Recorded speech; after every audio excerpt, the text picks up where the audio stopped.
Hello there, wonderful Matrix. Welcome to Educate. Let us do the site and the situation of a rural settlement.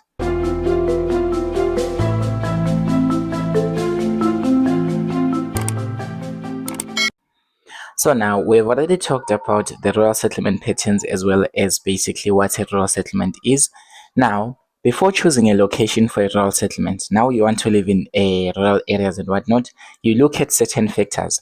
So here's what to look for when you want to stay in a new place, in a new rural settlement, or when you want to begin to build in a place. So basically, you need to know the definition of a site as the exact place or the exact ground where a settlement is found. So when we're talking about a site, we are talking about the place where you'll be able to build your settlement. So basically, the place that you're gonna build your house in that rural settlement. Where are you going to build it? That exact place is known as a site. So when people talk about a site, most of the times you hear your fathers be like inside siting and whatnot. They're talking about the exact place where a settlement is found. Then the situation, it is the surrounding environment or the surrounding areas. Okay, so this diagram depicts the difference between that to say that if you want to build a settlement here at this point, this area is known as a site. That is where you start building your houses here. So this is known as a site. Then the situation, we're talking about the surrounding environment to say that surrounding you, what do you have? Now, what actually affects the site? So the factors of a site that you want to consider when you build a rural settlement is the availability of water. First of all, you cannot stay in a place where there is no water. You need water to do a lot of things, especially in rural areas. We need to do primary activities such as crop farming. You cannot farm without water. So you need to consider the availability of water. If there is no water, then you cannot stay in that place. So that is one of the factors of the place, the site, which is the exact place where you stay. It must have water in it. The other thing, it must also have arable land or it must have fertile soil. When you say that it must have fertile soil, basically mean that since you're going to be doing some farming, then you will need to grow crops there. Basically, let me tell you one thing. If you want to go and start a settlement in a rural settlement, if you want to start living in a rural areas, you definitely have to farm something, okay? It's hard for you won't even get any job there in a rural area. So it's either you are doing farming or you are fishing or you are doing something that is involved with primary economic activities. So for crop farming specifically, you require a land that has got fertile soil. Remember, fertile soil is responsible for growing crops. So basically, crops cannot grow in a place that is not fertile. So you don't want to go to a place that is not fertile because you won't be able to grow your crops. And also, there must also be grazing land. If you want to do livestock farming, for example, let's just say, for example, you have got cows there and you want to grow your cows in that particular rural area.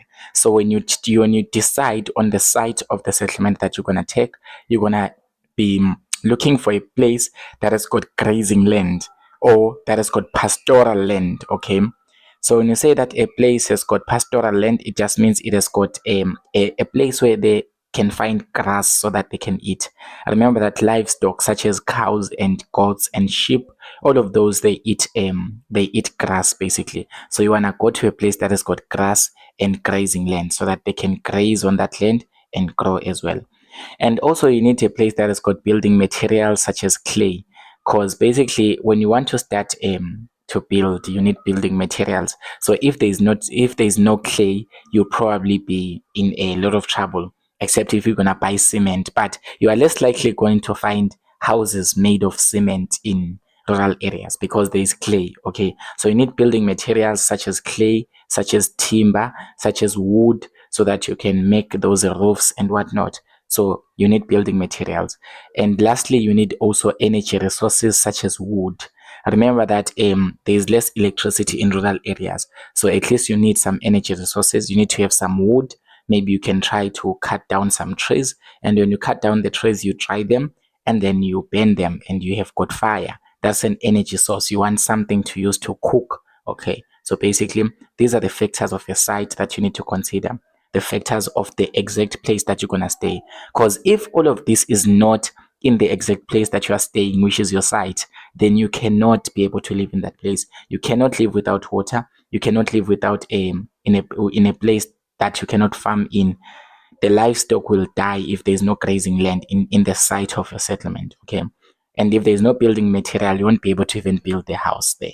If there are no energy resources, what are you gonna use to cook and do all those activities that require energy? Okay, so now let's look at the situation. What are the factors that we can consider on situation? Remember, the situation is the surrounding environment. All right, so look at this. This is an example of a rural settlement. This rural settlement is particularly a village because you can see that the buildings are very close to one another. They are close packed. The farmsteads, they are close packed. They are closely packed. Okay, they are packed closer to one another. So now, the factors of a situation to consider: the settlements must be next to a road. Remember that we're not talking about a situation, we're talking about the surrounding environment. So at least the settlement must be surrounded by a road so that you can have accessibility and transport. Basically, if there's no road, how are you going to get access to go to town and buy things? Because basically in rural areas, we don't have such other economic activities. We need to fetch them in towns. I once stayed in rural areas, so I definitely know how it works. So you need a place whereby you can access a road, okay, for accessibility and transport. All right. And then the settlements must be in a north-facing slope. Remember, in term one, climatology, you know that a north-facing slope, there is warmer temperatures. We are focusing on the southern hemisphere, by the way. So in a settlement at the north-facing slope, there are warmer temperatures. So basically, you need warmer temperatures at night because basically you don't have electricity in rural areas. So you don't have heaters. You don't have anything to provide you with heat. So imagine it's June, Ushaiwai cars. How are you going to survive in rural areas? So you need to be in a north-facing slope because if you're going to try to invent other strategies of stopping cars, it's going to be very bad. So now, the next thing, the settlement must be located on a thermal belt, also for the sake of warmer temperatures. So this is also for warmer temperatures. So remember that at the temperature inversion or at the thermal belt, um, there are warmer temperatures. Okay, so if your settlement is built around a thermal belt in a valley, then you'll be able to get warmer temperatures, especially at night, because at night that is when that is when there is a lot of cold. Okay, so when there's a lot of cold at night, you need a place that is warmer. You don't need anything else that is warmer. You need a place that is warmer. So make sure that the situation of the place, the situation, which is the surrounding environment, allows it to be warmer at night and nothing else because there are no heaters at rural areas. So now let's just look at another thing. The settlements must be away from the flood line. So you need to stay away from the flood line of a river. So you need to be actually in a high-lying area. All right. So you don't want to build in a low-lying area whereby a river can flood through. Remember, the flood line is basically where a river can flood. Okay, the minimum place where a river can flood. So if it happens that it rains a lot and then the river starts flooding and you are in a lower lying area, your house is going to be just washed away by this river and you're gonna regret it. Okay, so basically you need to be in a high lying area. You need to be in a place that is a bit higher so that the water won't be able to reach you when the river starts flooding. So now after that, we also need to look at the type of settlements that are affected by a water source. So when we have got a water source, we've got a wet point settlement first. So when there's a lack of water, when there's a lack of water in the area, let's just assume that the site does not have enough water. The people may settle around a what? A water source. So people have to settle around a water source. So this is known as a wet point settlement. So in a place that is dry, for example, this looks like a desert, of course. So this is a desert actually. So this place is a desert. Remember that in a desert, I don't know, is it desert or desert, the spelling, but basically in a desert, in a very dry area where there's no water, there is this small place that has got water that is known as a swamp. I think it's known as a swamp. I remember in grade 6, basically it's known as a swamp. So a swamp, it is just that smaller area that has got water and the whole area doesn't have water, the whole desert doesn't have water. So many people have to build their settlements around the water source. So this settlement here that is built around the water source, it is known as the wet point settlement.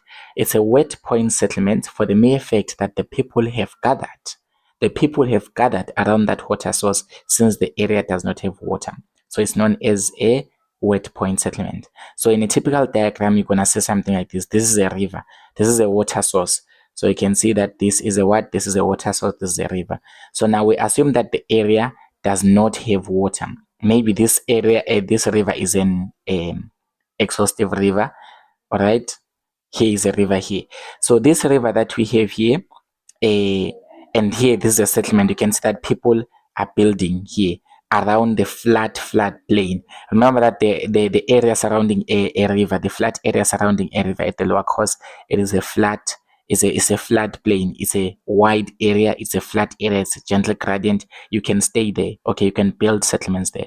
So the settlement that you're gonna find here, we're gonna say it's a wet point settlement for the mere fact that there is not enough water around the area, so people are forced to gather around that water source. So they will actually be the pattern here will be actually nucleated, okay, because they are closer to one another around a water source.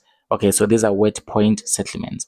But it can also happen that if an area has got a lot of water, let's just assume that the area sometimes floods. Okay, so we need to have a dry point settlement. So basically the settlements that is a dry point settlement, it is located at a higher lying area away from the what, from a river, to avoid flooding.